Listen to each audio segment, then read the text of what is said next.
সুপ্রিয় দর্শক, সবাইকে আমন্ত্রণ জানাচ্ছি বাংলা ভিশন প্রতিদিন আয়োজন সংবাদ বিশ্লেষণধর্মী অনুষ্ঠান ফ্রন্ট পেজে। সাথে আছি আমি ইমরুল কায়েস। প্রিয় দর্শক, আজ আমাদের সাথে আলোচনার জন্য ফ্রন্ট পেজ অনুষ্ঠানে রয়েছেন আমাদের অতিথি কবি হাসান হাফিজ, সভাপতি, জাতীয় প্রেস ক্লাব। ধন্যবাদ। আপনাকে স্বাগত জানাচ্ছি। প্রিয় দর্শক, আমরা অনুষ্ঠান শুরুর আগে চলুন দেখে আসি আজকের প্রকাশিত সংবাদপত্রের প্রধান প্রধান শিরোনাম। আমি প্রথমেই জানাচ্ছি দৈনিক প্রথম আলোর শিরোনাম। শ্রমবাজারের সঙ্গে গুরুত্ব পাবে বিনিয়োগ বাণিজ্য, প্রধানমন্ত্রীর প্রথম রাষ্ট্রীয় সফর। আরেকটি শিরোনাম, কোরবানি বর্জ্য অপসারণ কাজে সদিচ্ছা ও বাস্তবতা, ঢাকা উত্তর সিটি কর্পোরেশন। আমার দেশের শিরোনাম জানাচ্ছি, ইলিয়াস আলী গুমের নেতৃত্ব দেন জিয়াউল, ট্রাইব্যুনালে জিয়াউলের দেহরক্ষী ইমরুল। আরেকটি শিরোনাম, সংসদে এমপিদের বেফাঁস কথার প্রতিযোগিতা, প্রধানমন্ত্রীর বক্তব্য নিয়ে সংসদে সরকার ও বিরোধী দলে বাহাস। কারবালার শিরোনাম জানাচ্ছি, ডমিনোর আবাসন ফাঁদে সর্বশান্ত হাজারো ক্রেতা, 20 তলা ফ্ল্যাট কিনে ক্রেতা জানতে পারেন ভবনে 19 তলার।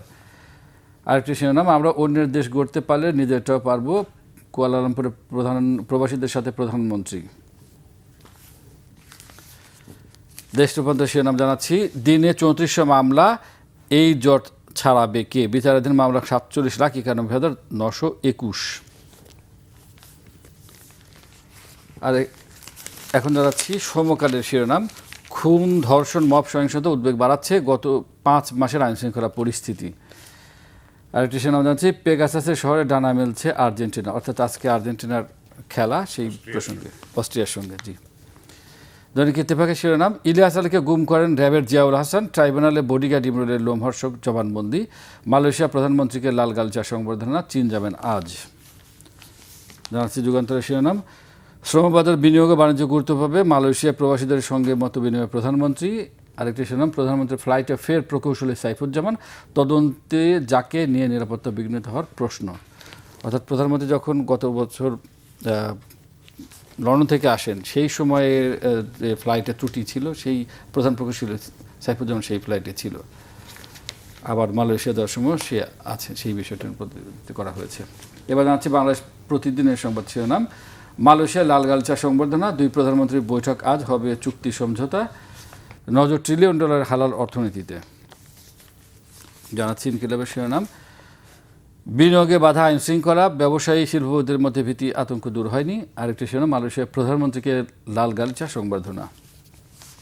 কালের কণ্ঠের শিরোনাম, নতুন মাদকের নীরব বিস্তার, দেশে মাদকের ভয়াল থাবা, 231 গডফাদারের নিয়ন্ত্রণে ঢাকার কয়েকশো মাদক স্পট।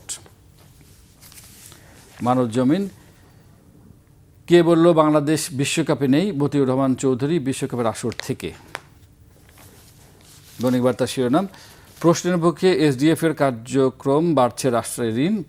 আরেকটি শিরোনাম, প্রথম রাষ্ট্রীয় সফরে মালয়েশিয়ার প্রধানমন্ত্রী, আনোয়ার ইব্রাহিমের সঙ্গে একান্ত বৈঠক আজ।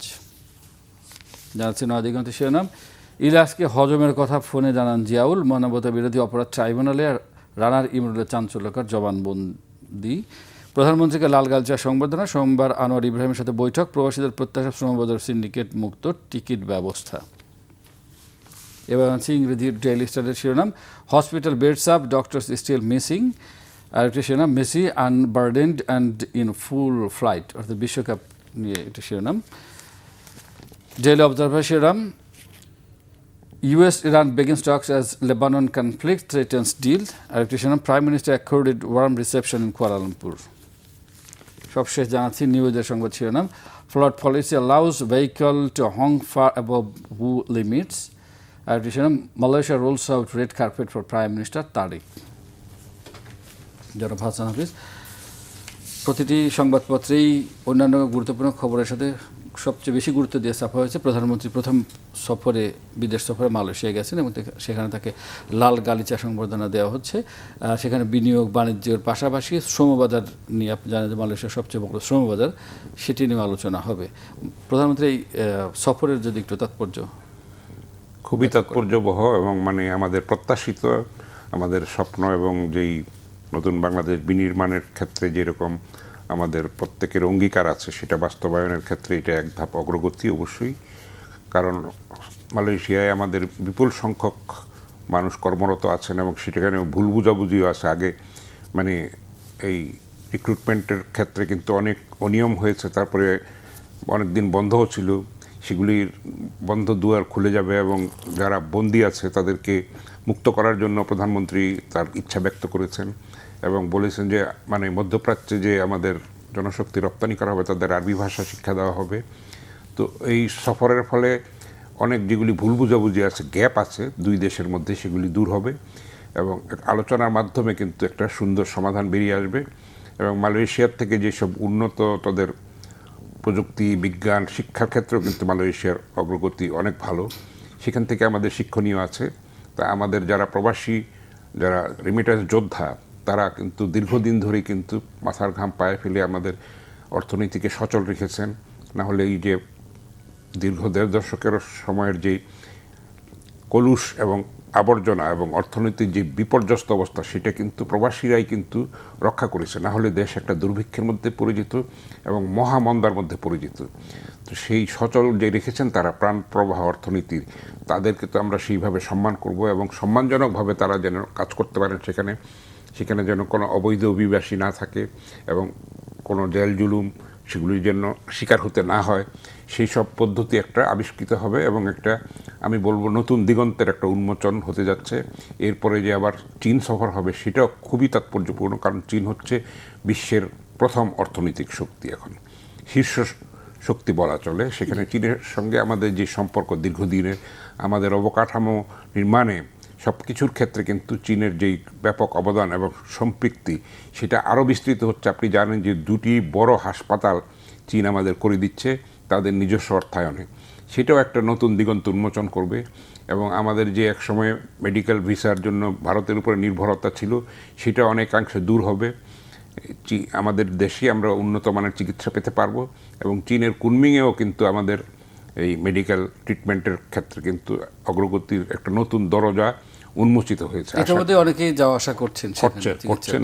একসময় ভাষাগত সমস্যা ছিল, সেটাও অনেকাংশে দূর হয়েছে। আর আমাদের দেশে তারা যদি একটা হসপিটাল করে, তাহলে তারা আমাদের ডাক্তারদেরকে, আমাদের নার্সদেরকে, টেকনিশিয়ানদেরকে প্রশিক্ষণ দিতে পারবেন। সেটার ফলে কিন্তু এটা বিস্তৃত হবে, ফলে আমাদের নির্ভরতাটাও কমে যাবে, আমরা নিজেরা অনেকখানি স্বনির্ভর হব। এবং আপনি জানেন যে মানে তিস্তা মহাপরিকল্পনা নিয়েও কিন্তু আলাপ আলোচনার কথা রয়েছে, সেটাও একটা দীর্ঘদিনের সমস্যা। আশা করি সেই সমস্যারও সমাধান হবে, কারণ উজানে পানি প্রত্যাহারের ফলে বাংলাদেশ কিন্তু মরুকরণের দিকে এগিয়ে যাচ্ছে ক্রমাগত। সেই আমরা যেই পানি বৈষম্যের শিকার হয়েছি, সেটারও একটা সমাধান আশা করি বেরিয়ে আসবে।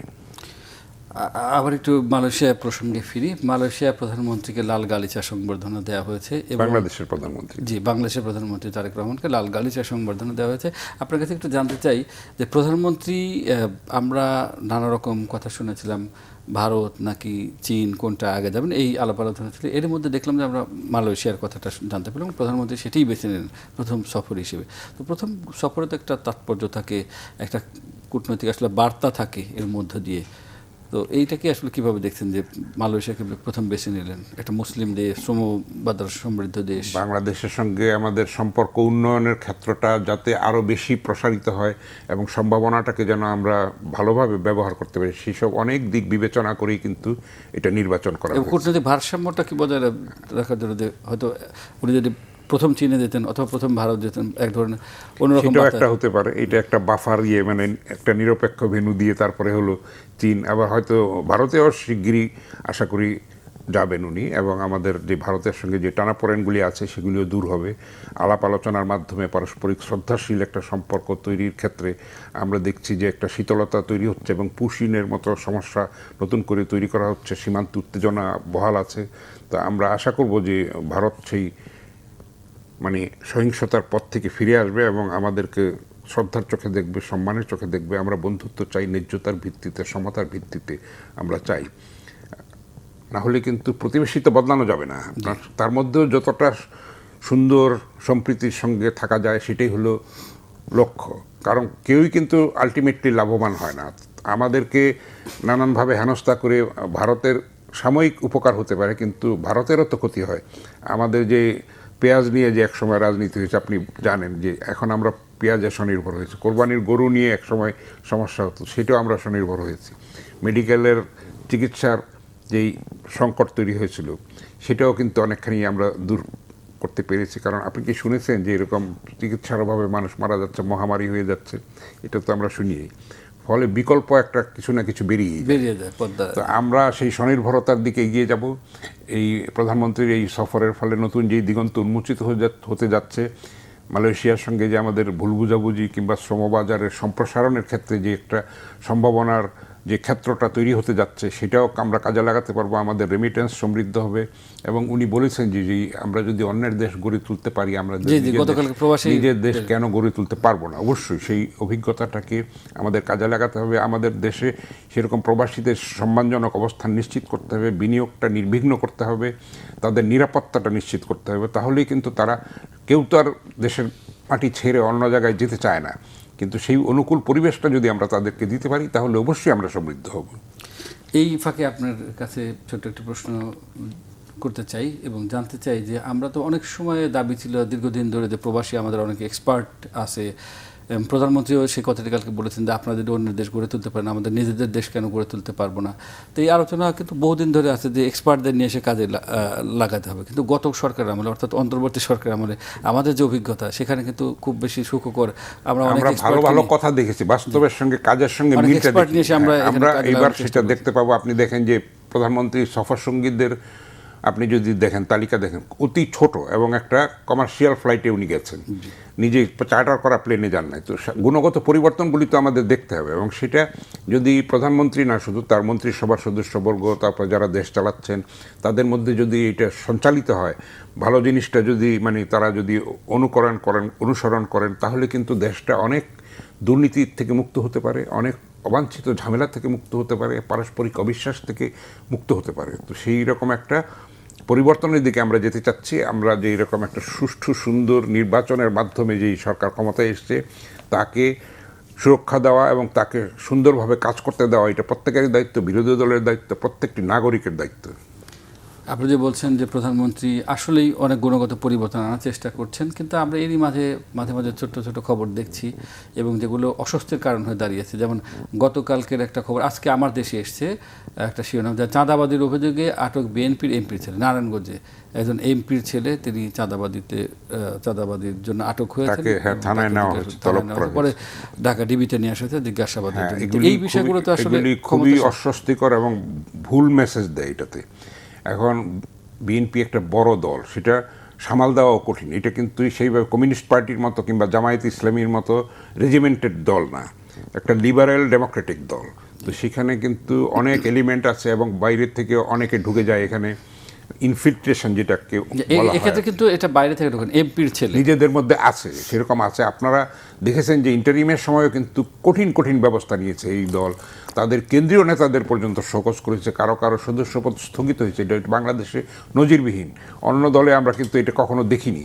ফলে তারপরেও সীমিত হয়েছে, কিন্তু সম্পূর্ণ অংশে দূর হয়নি। আমরা চাইবো যে এই ধরনের ঘটনাগুলি যেন না ঘটে। কোনো মন্ত্রী, আপনি একটা শিরোনামে পড়েছেন যে বেফাস মন্তব্যে কিন্তু সরকার অস্বস্তির মধ্যে পড়ে, সেগুলির জন্য সতর্ক করা হয়েছে, তাদেরকে সংযত যেন বক্তব্য দেওয়া হয়। সেটার ক্ষেত্রে আমরা কিছুটা ইমপ্রুভমেন্ট দেখছি। তো আস্তে আস্তে হবে, একটা রাতারাতি কিন্তু দেশটা সোনার দেশ হয়ে যেতে পারে না।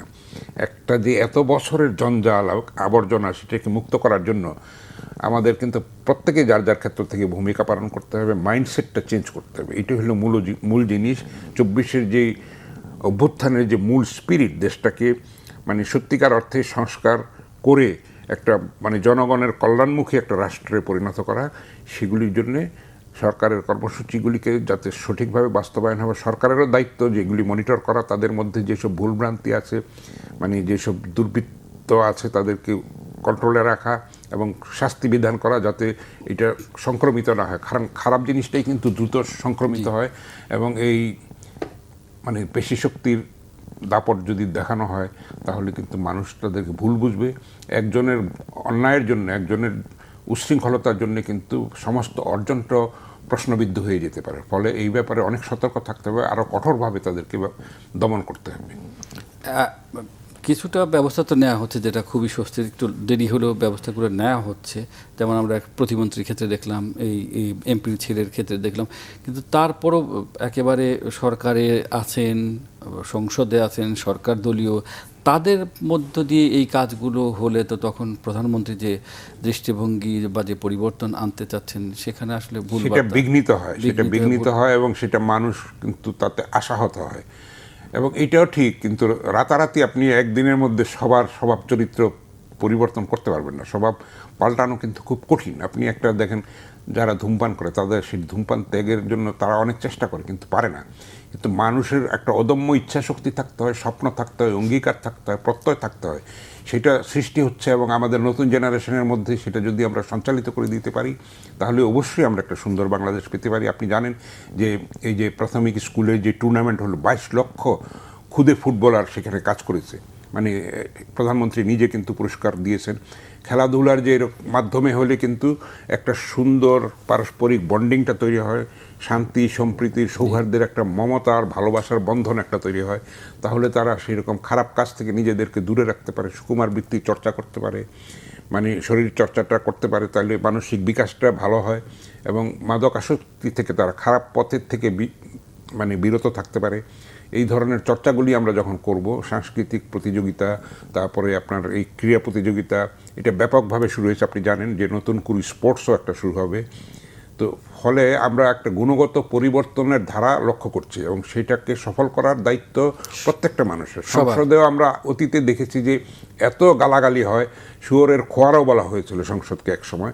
তো সেটা থেকে কমে এসছে কিন্তু, মানে পারস্পরিক আক্রমণের অশালীন যে শিষ্টাচার বহির্ভূত যেসব বক্তব্য কিংবা আচরণ, মানসিকতা, সেটা কিন্তু কমে এসছে আগের থেকে। তো এটা রাতারাতি হবে না, তো যত তাড়াতাড়ি হয় সেটাই ভালো। আমাদের জন্য ধৈর্য লাগবে আসলে। এটা আপনি এই প্রসঙ্গেই আমার দেশ শিরোনাম করেছে যে সংসদে এমপিদের বেফাস কথার প্রতিযোগিতা। আমরা দেখি যে গত 17 বছর সংসদে একতরফা একটা সংসদ ছিল, সেখানে আসলে এক দল যা বলেছে সেটি হয়েছে, বাইরে মানে একটা সেটা তো বিরোধী দল নামে থাকলে মাত্র ছিল, রাবার স্ট্যাম্প সংসদ জি, ছিল, বিরোধী দল কার্যকর থাকলে ছিল না। কার্যকর তা ছিল না। আমরা চাইবো যে একটা ভাইব্রান্ট একটা সংসদ হবে। সেটাই চাই, কিন্তু বিরোধী- আবারও নতুন করে আমরা গতকাল যে অবস্থা দেখলাম সংসদে, প্রধানমন্ত্রীর বক্তব্যকে নিয়ে এনসিপির একজন নেতা বললেন তার বিপরীতে সরকার দল সোচ্চার। এই যে নানান ধরনের তর্ক বিতর্ক হবে যৌক্তিকভাবে, কিন্তু এই কথার যৌক্তিকভাবে বেফাস হওয়া উচিত এবং যারা আমাদের নির্বাচিত জনপ্রতিনিধি তাদের কাছ থেকে আমরা দায়িত্বশীল আচরণ আশা করব।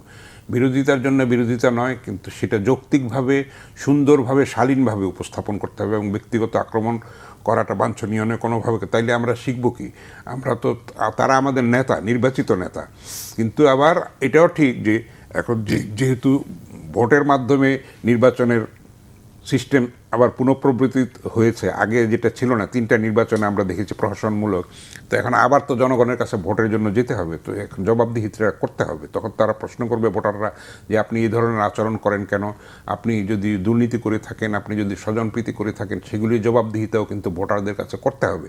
সুতরাং এই সংস্কৃতিটা একটু ভিন্ন। সামনে যদি নির্বাচিত হতে হয় তাহলে সেইভাবে তাদেরকে বিহেভ করতে হবে, নিজেদেরকে সংযত করতে হবে, নিজেদের আচার আচরণে, কথায়, কাজে শালীনতার পরিচয় দিতে হবে, মানে ত্যাগের মানসিকতার পরিচয় দিতে হবে। সেটা একটা কঠিন পরীক্ষা। আমরা আশা করব যে সবাই সেটাতে উত্তীর্ণ হবেন, সরকারি দল, বিরোধী দল, সবাই। দেশটা তো সবার, সবাই মিলে আমরা গড়ে তুলব। হ্যাঁ, এবার একটু ইলিয়াস আলী গুম প্রসঙ্গে দেয়, যেটিও আপনি শুনেছেন যে প্রত্যেকটা সংবাদপত্রের শিরোনাম হয়েছে। ইলিয়াস আলী গুমের নেতৃত্বে দেন মেজর জেনারেল অবসরপ্রাপ্ত বরখাস্ত জিয়াউল হাসান, এবং তার যে দেহরক্ষী ছিলেন বা রানার যিনি ছিলেন ইমরুল কায়েস, তিনি সাক্ষ্য দিয়েছেন গতকাল মানবতার বিরুদ্ধে অপরাধ ট্রাইব্যুনালে।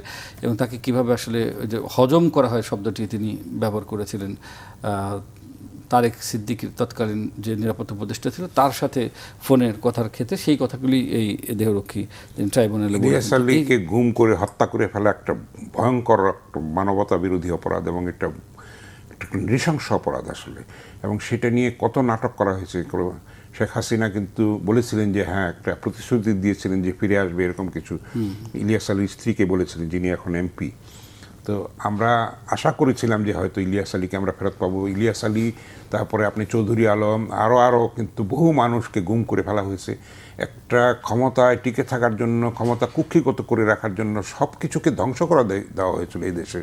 আপনার সামরিক বাহিনী বলেন, পুলিশ বলেন, প্রশাসন বলেন, শিক্ষা, স্বাস্থ্য, সংবাদপত্র, সব ক্ষেত্রে কিন্তু মানে এমন বাহিনী তৈরি করা হয়েছিল যে অনুগত স্তরে স্তরে 1, 2, 3, 4 স্তরে কিন্তু এরকম রিক্রুটমেন্টগুলি হয়েছিল। সেই অবসংবোধ মানে যারা অন্ধ আনুগত্য যাদের আছে, তাদের যোগ্যতা না থাকলেও সেরকম একটা পেশি শক্তির একটা বর্বর একটা শক্তি সামগ্রিকভাবে ডালপালা বিস্তার করে কিন্তু এই দেশটাকে গ্রাস করেছিল। সেখানে ছাত্র জনতা রক্ত দিয়ে কিন্তু এই পরিবর্তনটা এনেছে। আমরা আশা করব সেই পরিবর্তন যেন স্থায়ী হয়, বিপ্লবটা যেন সংহত হয়, সেটার সুফলটা যেন প্রত্যেকটা মানুষ পেতে পারে। এখনও কিন্তু জুলাই যোদ্ধাদের অনেকে কিন্তু আহত, পঙ্গুত্ব বরণ করতে হয়েছে সারা জীবনের জন্য। কত পরিবার, শত শত পরিবারের মানুষকে গুম করা হয়েছে। তাদের এক একটা পরিবারের স্বপ্ন, আশা, আকাঙ্ক্ষা, সম্ভাবনা, বেঁচে থাকার যে একটা মানে ন্যূনতম স্পৃহা, সেটাও নষ্ট হয়ে গেছে। তো দেশটা একটা মানে শ্মশানে পরিণত করা হয়েছে, ছারখার করে দেওয়া হয়েছে ক্ষমতা কুক্ষিগত করার জন্য শুধুমাত্র। এবং শেখ মুজিবের পরিবারের সদস্যদের নামে কত সারা দেশের এত স্থাপনার নামকরণ, আপনি শিউরে উঠবেন, এটা একটা বিশ্ব রেকর্ড। এইরকম একটা মানে দুর্বৃত্তায়ন। এবং আপনি দেখেন এখনো পর্যন্ত আওয়ামী লীগের কোনো লোক একটা ভুল স্বীকার করে না, অনুতাপ স্বীকার করছে না, অনুশোচন করছে। তারা বরং আস্ফালন দেখাচ্ছে তারা সঠিক ছিল। তো মানুষ তাদেরকে প্রত্যাখ্যান করেছে এবং নিশ্চয়ই তাদের মধ্যে যদি সেই বোধোদয়টা না হয়, তাদেরকে মানুষ ঘৃণিত এবং প্রত্যাখ্যাত হিসেবেই দেখবে সবসময়। জিয়াউল হাসানের কথা প্রসঙ্গক্রমে আর একটা বিষয় উল্লেখ করতে চাই, সেটা হচ্ছে আইন শৃঙ্খলা রক্ষাকারী বাহিনীর দায়িত্ব যেখানে রাষ্ট্রে মানুষের জানমালের নিরাপত্তা নিশ্চিত করা, সেখানে আমরা দেখি তারাই আইন হাতে তুলে নেন। ঠিক এই বিষয়টি এখনও কিন্তু খুব একটা যে বদলেছে, গুমের তো নাই সেটা আলাদা, কিন্তু নিরাপত্তা দেওয়ার ক্ষেত্রে আমরা ফরিদপুরে দেখি যে পুলিশ হেফাজতে এক যুবকের মৃত্যু, এটা দেশি রূপান্তর শিরোনাম করেছে। অর্থাৎ একজন ছাত্রলীগ সম্ভবত যিনি করতেন, তাকে আটক করা হয়েছিল, পুলিশ হেফাজতে ছিলেন, তারপরে তাকে মানে সে মাইন্ডসেটটা এখনো চেঞ্জ হয় না আসলে। মানে আর একটা সময়ও লাগবে, কিন্তু যত সময়টা কম লাগে সেটাই কিন্তু স্বস্তির কারণ হবে। পুলিশরা সেইভাবে ঘুরে দাঁড়াতে পারেনি আসলে, এইভাবে নষ্ট করে ফেলা হয়েছিল। রাজনীতিকীকরণ করে পুলিশকে অন্যায় সুবিধা দিয়ে, যেহেতু রাতের ভোট করে দিয়েছে তারা, তাদেরকে গলা পর্যন্ত খাইয়ে, তারপরে ঘুষ দিয়ে, মানে নানানভাবে। কিন্তু আপনি যে আইজিপি ছিল বেনজির, তার জমির পরিমাণ যদি আপনি শুনেন তাহলে শিউরে উঠবেন আপনি। 786 একর তার জমির পরিমাণ, যেটা ঢাকার রমনা পার্ক, ঢাকার রমনা পার্কের আয়তন হচ্ছে 68.something একর, ধরেন 69 একরই ধরেন। এরকম 8টা-10টা যদি রমনা পার্কের, মানে আপনি রমনা পার্কে হাঁটতে কতক্ষণ, এক প্রান্ত থেকে আরেক প্রান্ত যেতে কতক্ষণ সময় লাগে। মানুষের জায়গা তো লাগে 3.5 হাত জায়গা লাগে। আলটিমেট ঠিকানা হচ্ছে আমাদের 3.5 হাত জায়গা, সেটাও সবার ভাগ্যে জোটে না। তো এগুলি এত ক্ষণস্থায়ী মানুষের জীবন, কিন্তু এই লোভ লালসা, মানুষকে বঞ্চনা করা, খুন জখম, এগুলি তো মানুষের কাজ নয়, এগুলি তো অমানুষের কাজ, একটা পশুর কাজ। পশুও কিন্তু এরকম দুর্বৃত্ত হতে পারে না। তো এই ধরনের জিনিসগুলি তৈরি করা হয়েছে, যেখানে শেখ হাসিনা হাসতে হাসতে বলেছে তার পিয়নও 400 কোটি টাকার মালিক, পানি জাহাঙ্গীর, যেটা এখন বিদেশে চলে গেছে। তো এই পর্যায়ে দেশটাকে নিয়ে যাওয়া হয়েছিল সেই। এবং বদর বিষয়তে এই কথাগুলো বলা হতো, কিন্তু ধরা হতো না, আস্তে করে জানা সত্ত্বেও। হ্যাঁ, এটা তাদের একটা গর্বের, এটা বলার পরেই কিন্তু সে পালিয়ে গেছে। পালালো কিভাবে? যদি সেটাও মানে সহযোগিতা ছিল নিশ্চয়ই। আমি বলেছি না যে সিস্টেমের মধ্যে কিন্তু একটা চেঞ্জ আনা দরকার, কারণ মাইন্ডসেটটা চেঞ্জ করতে হবে। পুলিশের মধ্যে শুধু পোশাক বদলালে তো হবে না, মনের ভেতরে যদি পরিবর্তনটা না আসে, আমি যদি আগের মতোই সেরকম সহিংস থাকি, আমাদের মধ্যে যদি সেরকম ক্ষমতার কর্তৃত্ব পরায়ণতাটা থাকে এবং অমানবিকতাটা থাকে, তাহলে কিন্তু পুলিশের পোশাক 100 বার বদলালে তো কোনো লাভ হবে না। ভেতর থেকে বদলাতে হবে, মূল কথাটা হচ্ছে সেখানে। কিন্তু যে পুলিশ বাহিনীতে তারাই তো রয়েছে, এদের কাছে আসলে কিভাবে? আমি তো বলেছি যে স্তর, মানে কয়েক স্তরে কিন্তু সেই রিক্রুটমেন্টটা হয়েছিল, যে ক্ষমতাকে কিয়ামত পর্যন্ত প্রলম্বিত করার জন্য এই ধরনের ঘটনা ঘটানো হয়েছিল। সেগুলিকে ক্লিয়ার করতে কিন্তু এবং চিহ্নিত করতে হবে আগে, এবং সেখানেও যেন স্বচ্ছতা থাকে, ন্যায্যতা থাকে, কোনো একদেশদর্শিতা যেন না থাকে। নিরপেক্ষভাবে সেগুলি চিহ্নিত করে সেগুলিকে ক্লিয়ার করতে হবে প্রশাসনকে। সেখানেও কোনো ড্রাস্টিক কিছু নেওয়া যাবে না যেটা অগণতান্ত্রিক কিংবা মানে ক্ষমতার অপব্যবহার। তো এই ধরনের ক্লিয়ারিং একটা এফার্ট কিন্তু আমরা দেখতে চাই সব ক্ষেত্রে। আপনি শিক্ষাক্ষেত্রেও কিন্তু যে নৈরাজ্য আপনি দেখেন, দীর্ঘকাল ধরে কিন্তু শিক্ষা ব্যবস্থাটাকে ধ্বংস করে ফেলা হয়েছে, আপনার প্রশাসন ধ্বংস করেছে, মিডিয়া এরকম কুক্ষিগত করতে গিয়ে মানে নিয়ন্ত্রণ করতে গিয়ে মিডিয়ার মধ্যে কত সাংবাদিকের 69 জন সাংবাদিককে 15 বছর প্রাণ দিতে হয়েছে। আপনি জানেন যে 24-এ যে ছাত্র গণ অভ্যুত্থান, সেখানেও সেই রক্তধারার মধ্যে 6 জন সাংবাদিকের রক্ত মিশে আছে। তো আমরাও কিন্তু চেষ্টা করেছি, সেই বসংবদ এক শ্রেণীর চাটুকার তৈরি করা হয়েছে, তাদেরকে অন্যায় সুবিধা দিয়ে কিন্তু সাংবাদিকতার পেশাটাকে কলঙ্কিত করা হয়েছে, সেখানে সাংবাদিকতা নিয়ন্ত্রণ করা হয়েছে, টেলিভিশন, রেডিও, তারপরে সংবাদপত্র, সব জায়গায় কিন্তু একটা ওই যে আপনি জিয়াউল হাসান বললেন, তাদেরও কিন্তু হাত ছিল, আয়নাঘর ছিল, মানুষকে নিয়ে গুম করা হয়েছে। তারপরে সেগুলি তারা এখনও জানে না কোথায় আছে, কি আছে, যে বেঁচে আছে কি নাই। সামান্য অপরাধে, সামান্য মানে তুচ্ছ কারণে কিন্তু একজন মানে এই সরকারি বাহিনীকে ব্যবহার করে, রাষ্ট্রযন্ত্রকে ব্যবহার করে এই অন্যায়গুলি করা হয়েছে। সেই পাপ তাদেরকে নিশ্চয়ই আরও দগ্ধ করবে, ক্রমাগত দগ্ধ করবে, এবং তাদের মধ্যে আমরা আশা করি একসময় অনুশোচনার সৃষ্টি হবে। তখন তারা যদি সঠিক পথে ফিরে আসে, আমরা সেটাই প্রত্যাশা করব। এই মুহূর্তে এটাই মানে মূল কথা আর কি। জি, আপনি মিডিয়ার প্রসঙ্গ নিয়েছেন, আপনি তো জাতীয় প্রেস ক্লাবের সভাপতি। এখন রাষ্ট্রযন্ত্রের ব্যাপার আমরা এখন পর্যন্ত শুনি নাই বা দেখি নাই, কিন্তু হস্তক্ষেপ আমরা এখন হস্তক্ষেপ দেখি নাই। কিন্তু কিছু কিছু ক্ষেত্রে আমরা দেখি যে কেউ কেউ নাম ভাঙিয়ে বা নানাভাবে সেটা করার চেষ্টা করছেন। কিছুটা অস্থিরতা মিডিয়ার মধ্যে আছে। আমি সব ক্ষেত্রে, কিন্তু পুলিশের ক্ষেত্রে যেটা আমরা আলোচনা করলাম, মিডিয়ার ক্ষেত্রেও সেটা একই ধরনের প্রযোজ্য। তো এগুলিও চেঞ্জ করতে হবে, এবং সেখানে অস্থিরতাগুলো দূর করা যায় কীভাবে? যেমন আপনি সম্প্রতি একটা হাউসে ছিলেন, সেখান থেকে এক ধরনের পরিস্থিতি আমরা দেখেছি, যে শুনেছি যে সামগ্রিকভাবেই কিন্তু সেই অপচ্ছায়াটা রয়ে গেছে, আসলে সেটা দূর করতে হবে। এবং এইটার যে আপনি জানেন যে সরকার একটা গণমাধ্যম কমিশন গঠন করার চেষ্টা করছে, সেখানেও কিন্তু মানে আমরা আশা করি যে একটা সুন্দর রূপরেখা তৈরি হবে মিডিয়াগুলিকে, যাতে স্বচ্ছভাবে ফাংশন করতে পারে এবং গণতান্ত্রিক উপায়ে যে তারা বৈষম্যেরও শিকার না হয়। নানান বিজ্ঞাপন বৈষম্য আছে, অনেক কিছু আছে, সাংবাদিকদের রুটি রুজি, চাকরির নিশ্চয়তা, তারপরে যে তাদেরকে ঠিকমতো বেতন না পাওয়া, নানান ধরনের সমস্যা কিন্তু আছে। সেগুলিও পুঞ্জীভূত একটা সমস্যা। এগুলি গণমাধ্যম কমিশন, অংশীজনদেরকে নিয়ে সরকার নিজেরাও একটা অংশ, এটা মিলিয়ে এটা চলছে একটা প্রক্রিয়া। এটা একটা বাংলাদেশের নতুন ধরনের জিনিস। সবাই মিলে যদি একটা সমস্যাগুলি চিহ্নিত করে সমাধানের পথ বের করা যায়, তাহলে আশা করি অনেক ক্ষেত্রে এই সংকট থেকে আমরা মুক্তি পেতে পারব। কিন্তু এই ধরনের আলোচনা আমরা নানা সময় দেখে থাকি, যে যারা সরকার গঠন করে অথবা আসে, গণমাধ্যমে যারা লিডিং দিকে থাকে তাদেরকে ডেকে নানান ধরনের মিটিং করা হয়, বৈঠক করে, কিন্তু তারপরে তো আমরা দেখি যে পরিবর্তনের জায়গাটা খুব কমই চোখে পড়ে। ইতিমধ্যে আমরা দেখেছি যে প্রধানমন্ত্রীর সঙ্গে মানে সাংবাদিক নেতৃবৃন্দ, তারপর সম্পাদকদের বৈঠক হয়েছে, একাধিক আরও বৈঠক হবে, সেটা প্রক্রিয়াধীন আছে। তো যতই বৈঠকগুলি হবে ততই কিন্তু দূরত্বটা কমবে, এবং মানে সমস্যাগুলি সম্মিলিতভাবে চিহ্নিত করা যাবে, এবং সংকটের উপায়টাও বার করা যাবে। তো আমরা আশাবাদী একটা গণতান্ত্রিক সরকারের কাছ থেকে সেটা এই 4 মাসেই আমরা খুবই মানে রাতারাতি বৈপ্লবিক পরিবর্তন হয়ে যাবে এটা আশা করি না, কিন্তু রাস্তাটা থাকুক এবং আলোচনার দরজাটা খোলা থাকুক। সবাই মিলে আমরা যেন এই সমস্যাগুলি চিহ্নিত করতে পারি এবং সমাধানের রাস্তাটা বের করতে পারি। জি, ধন্যবাদ আপনাকে অত্যন্ত চমৎকার আলোচনার জন্য।